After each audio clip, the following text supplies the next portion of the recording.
কেমন আছেন? আলহামদুলিল্লাহ আমি ভালো আছি। অনেকদিন পর ফিরে আসলাম আপনাদের কাছে। তো একটা জিনিস আপনাদের নাই জানালেই হয়। তো আমি কিভাবে সার্টিফিকেট সংশোধন করেছি, জেএসসি, এসএসসি, এইচএসসি একসাথে আবেদন করেছি। পিতামাতার নাম অবশ্যই আপনিও করবেন যদি আপনার পিতামাতার আইডি কার্ড সঠিক থাকে এবং আপনার যদি পিএসসি দিয়ে থাকেন সেই সার্টিফিকেট লাগবে। এবং কী কাগজপত্র লাগবে, সেই সাথে লাগবে আপনার অনলাইন জন্ম নিবন্ধন, যেটা প্রয়োজন। এরপর আপনি যদি প্রত্যয়নপত্র থাকে, আপনার ভাই বেরাদের কোনো পিতামাতার সাথে নামে মিল থাকে, যেমন ভোটার আইডি কার্ড, সেক্ষেত্রে আপনি সেইগুলো সাবমিট করবেন। নিশ্চিন্তে আপনারটা খুব তাড়াতাড়ি সংশোধন হয়ে যাবে। তো আমরা এখন আপনাদের দেখাবো যে কিভাবে আপনি একটা সার্টিফিকেট সংশোধন করতে পারেন, সেই নিয়মটা আমি আপনাদের দেখিয়ে দেব। তো চলুন প্রথমে আমি আপনাদের দেখাই। আমরা সাজেস্ট করব ক্রোম ব্রাউজারে। আপনি চাইলে এটা মোবাইল দিয়েও পারবেন, কিন্তু এটা আসলে এখন বর্তমানে এটা প্রতিষ্ঠানের ব্যাপার। তো আমি আপনাদের নিয়মটা দেখাবো কিভাবে সংশোধন করা যায়। তো আপনি গুগলে গিয়ে, ক্রোমে ব্রাউজারে গুগলে গিয়ে সার্চ দিবেন এডুকেশন। দেখতে পাচ্ছেন আমার এখানে কিন্তু এসে পড়েছে অনলাইন অ্যাপ্লিকেশন। তো সেখানে Dhaka board education, Dhaka education board .gov.bd এতটুকু লিখে আপনি জাস্ট সার্চে দিবেন। আমার কিন্তু সব সরাসরি চলে আসে ঢাকা বোর্ডটা। তো যখন আপনি ঢাকা বোর্ডে যাবেন, এটা তো অ্যাপ্লাইয়ের জন্য, সরি আমি একটু পিছনে ব্যাক করি আপনাদের দেখাই যে এখানে সার্চে আমার এখানে আছে এই যে ঢাকা বোর্ড .com.bd। তো আপনি এখন এইভাবে, আপনি কিন্তু যদি আপনার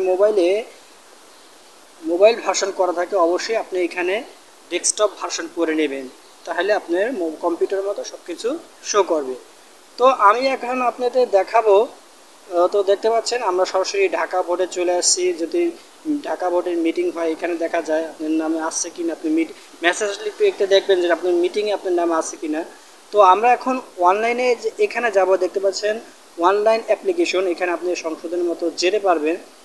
আমি কিন্তু সংশোধনের ভিতরে প্রবেশ করেছি। দেখতে পাচ্ছেন এখানে কি আছে, সমতুল্য সমতুল্য সনদের আবেদন, নাম বয়স সংশোধনের আবেদন, এই ডকুমেন্ট উত্তোলনের জন্য এটার মধ্যে যেতে হবে। বিদ্যালয় শাখার আবেদন, কলেজ শাখা আবেদন, দেখবেন সব কিছু। তো আমরা এখন যাবো এই দ্বিতীয় নাম্বারটা, আপনি দেখতে পাচ্ছেন নাম ও বয়স সংশোধনের জন্য আবেদন। তো এখানে আমরা যখন ক্লিক করব, তখন আপনি কতগুলো অপশন পাবেন, যেমন আবেদন ফর্ম। আমি আপনাদের একটু আবেদন ফর্মটা ক্লিক করলে আপনাদের সরাসরি কলেজ, স্কুল বা কলেজে লগ ইন করতে বলবে ইমেল এবং পাসওয়ার্ড দিয়ে। তো আমাদের কাছে তো নেই, তো আমাদের স্কুল আর কলেজে যেতে হবে। তো আমরা কিভাবে আবেদন করব সেই জিনিসটা আমি একটু দেখাবো। এই দেখতে পাচ্ছেন ম্যানুয়ালি, আমি যদি আপনাদের একটু দেখাই। তো এই যে একটু ম্যানুয়ালি ঢুকি, নিয়মটা আপনাদের জাস্ট বলে দেই যে কিভাবে কি করা যায়। সেটার ভিতরে একটু প্রবেশ করছি। তো নেটওয়ার্ক কারণে একটু আসতে দেরি হচ্ছে। তার আগে বলে নেই, তিনটা সংশোধনের জন্য অবশ্যই আপনার 1500 টাকা কাটবে, এক একটা 500 টাকা করে ভোট খরচ। এবং সেই সাথে আপনার যদি বিকাশে বা অনলাইনে পেমেন্ট করেন, সেক্ষেত্রে আপনার আরও 9 টাকা বা 10 টাকা করে কাটবে বিকাশ খরচটা। তো এভাবে আপনি আবেদন করবেন। চলুন দেখে আসি। তো ভিউস, আপনি দেখতে পাচ্ছেন যখনই আপনি অ্যাপ্লিকেশনের মধ্যে, অনলাইন অ্যাপ্লিকেশনের মধ্যে ক্লিক করবেন, তখনই আপনাদের মাঝে এরকম ফ্রেশ, এই যে আমি দেখাচ্ছিলাম এরকম চলে আসবে নাম সংশোধন। এখানে ক্লিক করলে আপনাদের পরবর্তী সম্পূর্ণ কাজে আপনাদের দেখতে পাচ্ছেন এই যে আপনার স্কুলে তখন ইমেল এবং পাসওয়ার্ড দিয়ে লগ ইন করবে তারা স্কুল থেকে। এবার তারপর কী করবে তারা, এখানে পরের পেজে যখন লগ ইন করার পরে এরকম আসবে এবং সেখানে আপনার লাগবে এক্সিবিশন নেম, যেমন এসএসসি জিএসসি তিনটা একসাথে বানিয়ে নেবেন। এরপর আপনারা দেখতে পাচ্ছেন ইয়ার, কত সালে পাস করছেন, রোল নাম্বার, রেজিস্ট্রেশন নাম্বার। ওকে, এরপর আমরা ফাইন্ডে ক্লিক করে, যদি ফাইন্ডে ক্লিক করে তারপরের অপশন এইভাবে আসবে। দেখতে পাচ্ছেন সব আপনার ইনফরমেশনগুলো শো করবে। শো করার পর আপনি কি সংশোধন করতে চাচ্ছেন, কি কারেকশন করতে চাচ্ছেন, দেখতে পাচ্ছেন এখানে নেম, নিজের নাম, ফাদার, মাদার। বার্থ সার্টিফিকেটের জন্য আপনি আলাদাভাবে আরেকটা আবেদন করতে হবে। তো ফাদার, মাদার, নিজের নামে একসাথে আবেদন করতে পারবেন, কিন্তু বার্থ যে নিজের যে জন্ম তারিখটা, সেটার জন্য আলাদাভাবে আরেকটা অ্যাপ্লিকেশন করতে পারবেন।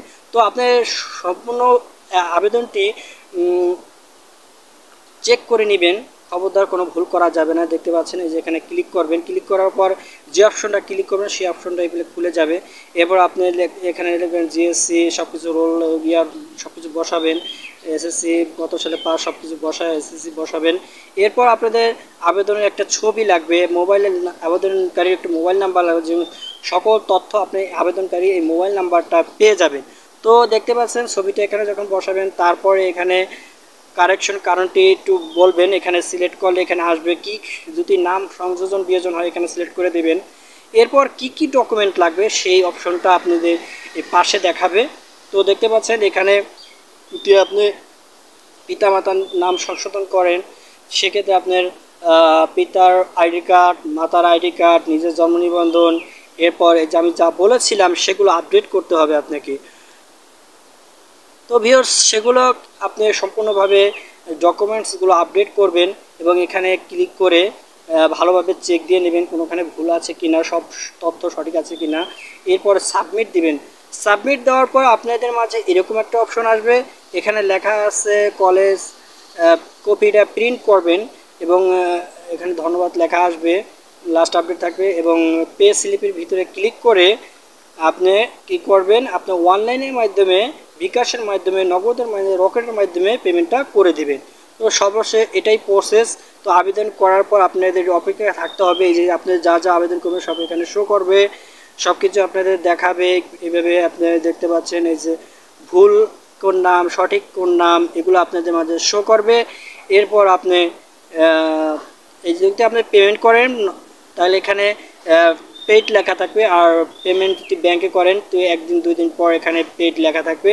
তো এই আবেদন কপিটা প্রিন্ট করবেন এবং যে পে স্লিপটা পাবেন সেটা আপনাদের কাছে রাখবেন এবং মোবাইলে কিন্তু একটা মেসেজ পাবেন লগ ইন করার জন্য। সর্বশেষ অবস্থা আপনি দেখতে পাবেন আপনি আবেদনটার কি অবস্থা। তো চলুন আজকে আমি আপনাদের আমার আবেদনের কি অবস্থা সেটা আপনাদের দেখাই। তো দেখতে পাচ্ছেন লিগালিভাবে কিভাবে কাজ করতে হয়। আপনি যখন আবেদন কমপ্লিট করবেন কলেজ থেকে বা স্কুল থেকে, তখন আপনাদের এই অবস্থায় এখানে ক্লিক করবেন। এখানে ক্লিক যখনই করবেন তখনই আপনার একটা অ্যাপ্লিকেশন এবং পাসওয়ার্ড থাকে, যে আবেদন করার সময় আপনি মোবাইল নাম্বার দিয়েছেন সেটাই তারা পাঠিয়ে দেয় এবং সেটা এখানে বসিয়ে ফাইন দেবেন। তখনই আপনার আবেদন প্রক্রিয়াটি কী অবস্থায় আছে আপনি দেখতে পাবেন। চলুন আমাটা একটু দেখে আসি।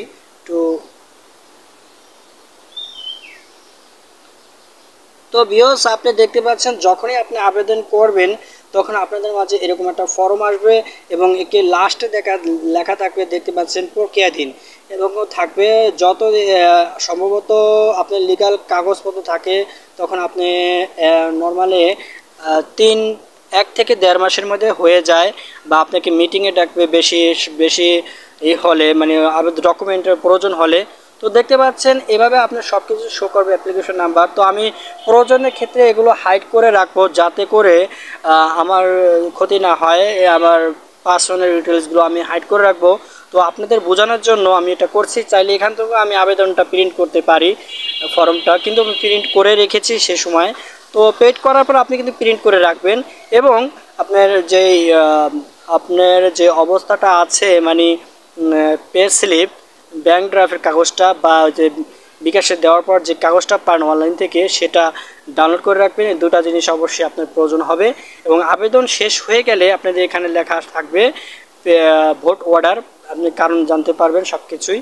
তো ভিউয়ার্স আজকে এই পর্যন্তই, বাকিটা দেখাবো সংশোধন হওয়ার পরে। তো ভালো থাকেন, আমার ভিডিও ভালো লেগে থাকলে লাইক, কমেন্ট, সাবস্ক্রাইব করতে ভুলবেন।